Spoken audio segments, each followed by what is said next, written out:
Et oui, parce qu'effectivement, les métiers de bouche recrutent et recrutent beaucoup. On est avec Vincent Montessuy de LIP Métiers de Bouche. Bonjour. Bonjour. Alors, c'est une toute jeune antenne de LIP Intérim qui a moins d'un mois ou un mois tout juste, je crois. Un mois tout juste, en fait. LIP existe depuis 2005 et l'agence a un mois, spécialisée dans les métiers de bouche. Alors, pourquoi une agence spécialisée dans les métiers de bouche d'abord? Parce qu'avant tout, un souhait de notre président qui tenait vraiment à être, étant lyonnais, présent dans les métiers de bouche, ça paraît évident. Et un marché de niche avec un amour du métier surtout. Et ça fait partie des secteurs où vous recrutez beaucoup et où l'offre est largement supérieure, la demande est largement supérieure à l'offre plutôt. Clairement, on est sur des profils très très pénuriques. Si on prend l'exemple du Rhône, il y a un centre de formation où quasiment tout le monde est embauché avant la fin du diplôme. Donc oui, ça demande beaucoup d'efforts de sourcing. Oui. Alors vous recrutez des traiteurs, des bouchers, des charcutiers, des boulangers. Quels sont les métiers les plus pénuriques? On est en pénurie quasi totale sur la boulangerie, sur les bouchers traditionnels aussi. Après, des postes de vendeurs traiteurs aussi, enfin dans l'ordre de la pénurie.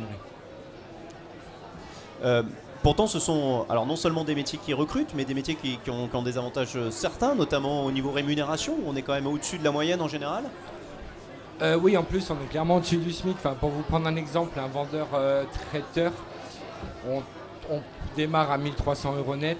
Un boucher débutant, il peut arriver à 2000 net. Donc on est clairement sur des salaires très attractifs, mais qui n'engagent pas forcément les jeunes, malheureusement. Et pourquoi, alors malgré ces salaires attractifs par rapport à la moyenne, les jeunes ne s'investissent pas plus dans ces filières-là?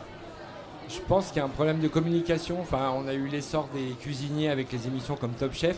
Il faudrait peut-être envisager des top bouchers ou des choses comme ça. Mais il y a clairement Après, c'est notre travail de tous les jours. On va lancer des formations l'année prochaine au niveau de l'agence. Et je pense que tous les acteurs de la profession doivent axer dans ce sens-là, quoi.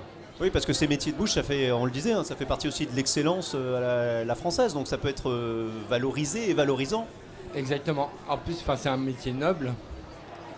La boucherie française, elle est connue pour ça. Au niveau de la gastronomie, à Lyon aussi. Donc, c'est une question de passion avant tout. Quand vous rencontrez un candidat, ici en direct, les critères de recrutement, c'est quoi? Déjà de l'expérience ou une formation, en tout cas? À formation identique, on va axer sur le savoir-être, qui est à mon sens le plus important. On peut arriver à placer un boucher complètement débutant, mais qui va être super motivé, super ponctuel, et avoir quelqu'un d'expérience qui ne fera pas l'affaire du tout, parce qu'à côté blasé du métier, tout ça. C'est une question vraiment de savoir-être et d'instinct. Comment on jauge le savoir-être en quelques minutes quand on rencontre plein de candidats ici sur le village des recruteurs? Bonne question. C'est avant tout une question d'instinct. Je pense que si on fait ce métier, c'est par passion et par instinct. Après, on a des questions forcément qui sont adéquates, mais on fait aussi des contrôles de référence. Après, ça passe aussi par un entretien. Mais on arrive vite à déceler la motivation du candidat. Aujourd'hui, vous diriez que le savoir-être, la ponctualité par exemple, qui est l'élément le plus visible ou le premier identifiable en tout cas, c'est presque aussi important que la compétence? Carrément. Nous, on a des clients, j'exagère peut-être, mais à 5 minutes de retard, il n'est pas retenu. Nous, on essaye de mettre ça en place au niveau de l'agence aussi. On place l'exigence assez haute, mais après, on n'est pas déçu, forcément.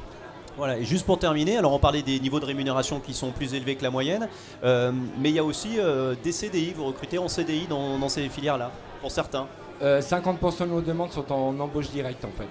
Quand on met en place le process de recrutement, on commence souvent par l'intérim, mais après, vu la pénurie, les gens sont embauchés directement, à 50-60%.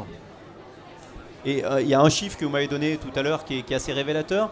On dit, c'est ça, traditionnellement, qu'il manque à peu près 200 000 bouchers en France. Entre 200 et 250 000, oui, exactement. Donc ça fait de la place pour la formation et de la place pour les jeunes aussi. Oui.